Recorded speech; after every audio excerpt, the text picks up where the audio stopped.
The FBI agent staring at the glowing monitors knew something was terribly wrong. Thousands of credit card numbers were appearing on underground forums almost every hour, perfectly formatted, fully verified. Names, addresses, expiration dates, security codes, everything. Banks across the United States were reporting the same nightmare. Fraud alerts were exploding. Customers were waking up to drained accounts. Millions of dollars were disappearing in waves. At first, investigators assumed it was a coordinated criminal network. Maybe a group operating overseas. Maybe a cartel of cyber thieves moving silently across borders. But when the digital trail finally began to form, the truth was almost impossible to believe. The operation wasn't coming from a massive criminal organization. It was coming from a single bedroom, and the person behind it was a young hacker who rarely even left his chair. His name was Albert Gonzalez. By the early 2000s, the internet had quietly become a battlefield. Corporations were racing to digitize their systems. Retail giants were connecting payment networks. Millions of transactions were moving through invisible channels every second, but security had not caught up. Hidden behind the everyday convenience of swiping a card at a store was a fragile infrastructure full of weaknesses. Weak firewalls, poor encryption, misconfigured wireless networks. To most people, these were invisible technical details. To Albert Gonzalez, they were open doors. Born in Miami to Cuban immigrants, Gonzalez had shown an unusual relationship with computers from an early age. While other teenagers spent their nights playing video games, he spent his dissecting networks, understanding systems, learning how digital defenses actually worked, and more importantly, how they failed. By his late teens, he had already entered the underground hacker world. Online forums filled with digital outlaws who traded stolen data, shared exploits, and built reputations based on technical skill. But Gonzalez wasn't just another hacker looking for attention. He was strategic. He studied systems like a chess player studies the board. He understood that the real power wasn't in hacking one computer. It was in infiltrating the massive networks that processed millions of transactions. If you could quietly sit inside those networks, you wouldn't just steal data. You could harvest it endlessly. The opportunity appeared in the form of a vulnerability that most companies barely understood at the time. Insecure wireless networks used by major retailers. These networks connected cash registers, inventory systems, and payment processing terminals across huge stores. They were supposed to be isolated and protected, but many of them were exposed. Gonzalez realized that if he could penetrate those wireless access points, he could move deeper into corporate networks and eventually reach the databases where card transactions passed through. And once he got there, everything would change. Working with a small group of accomplices scattered across the hacker underground, Gonzalez began launching carefully designed attacks. He didn't rush. He scanned networks slowly, quietly mapping digital terrain, identifying weak entry points, waiting weeks before touching the systems again. To security teams, the activity looked like background noise, but in reality, a massive infiltration was unfolding. One of the first major targets was TJX Companies, the retail giant behind chains like TJ Maxx and Marshalls. Their wireless network used outdated encryption, weak enough that a skilled attacker could break it. And Gonzalez did. Once inside, he planted malware that silently intercepted payment transactions moving through the network. Every time a customer swiped a card, the data flowed past his hidden programs. And those programs copied everything: credit card numbers, security codes, personal information. It was like tapping into a financial artery. Within months, millions of records were flowing out of the system and into encrypted servers controlled by Gonzalez's operation. The data was then sold on underground marketplaces where cybercriminals around the world purchased stolen identities like commodities. Each batch of cards was worth thousands, sometimes millions. But as the scale of the breach grew, so did the damage. banks began detecting enormous fraud patterns linked to cards used at TJX stores. Investigators from multiple agencies started comparing reports. The numbers were staggering.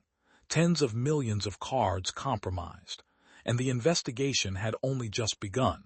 What the authorities didn't yet realize was that TJX was only the beginning. Gonzalez had already moved on to new targets: Heartland Payment Systems, Hannaford Brothers Supermarkets, 7-Eleven, more retailers, more payment processors, more networks feeding his expanding operation.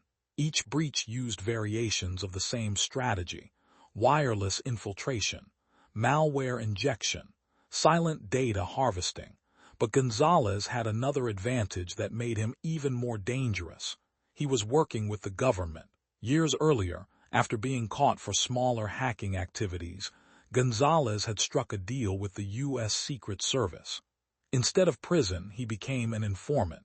He helped agents infiltrate hacker forums, identifying cybercriminals, gathering intelligence. On the surface, he appeared to be cooperating with law enforcement. But behind the scenes, something far more complicated was happening. While assisting investigators during the day, Gonzalez was secretly running one of the largest credit card theft operations in history at night. It was a double life that no one inside the investigation fully understood. Agents believed they were working with a reformed hacker. In reality, they were unknowingly standing next to the architect of the very crimes they were trying to stop. For a while, the deception worked.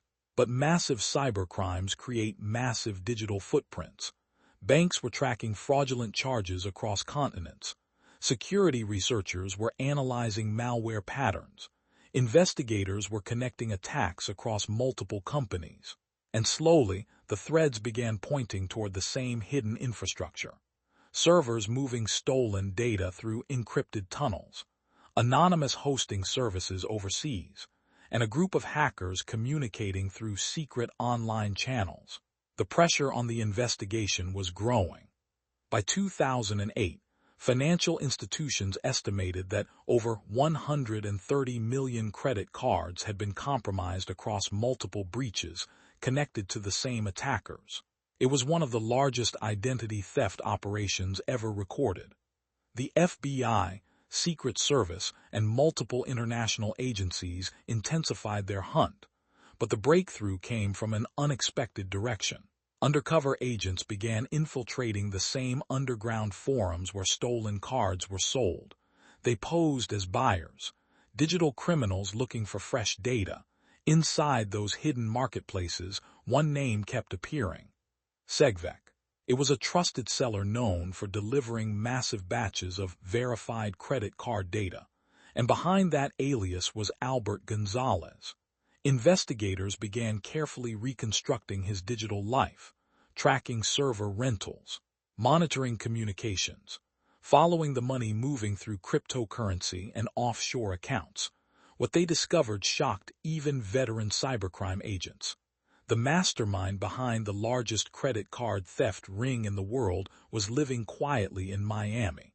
No secret bunker, no international hideout, just a bedroom filled with computers. But Gonzalez had grown confident, too confident. He began storing enormous amounts of stolen data on his own encrypted servers. Tens of millions of card numbers archived like trophies. And those servers eventually became the key to everything. After months of surveillance and digital forensics, federal agents finally moved. Early one morning, teams arrived at Gonzalez's home with search warrants. Computers were seized, hard drives imaged, servers analyzed.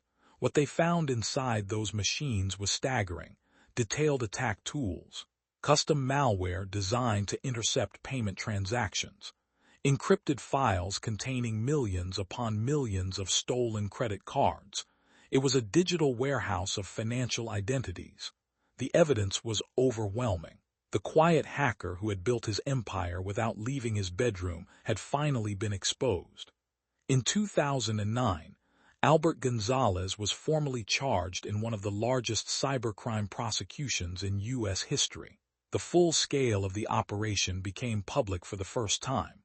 Over 170 million credit cards compromised. Retailers across the country infiltrated. Hundreds of millions of dollars in financial damage. But the most disturbing revelation was how close Gonzalez had been to the investigators during much of the investigation.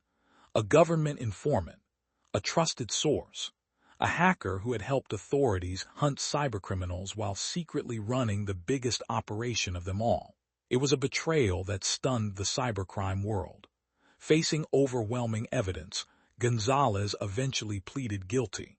In 2010, a federal judge sentenced him to 20 years in prison, one of the longest sentences ever given for hacking crimes at the time. The case sent shockwaves through corporate America.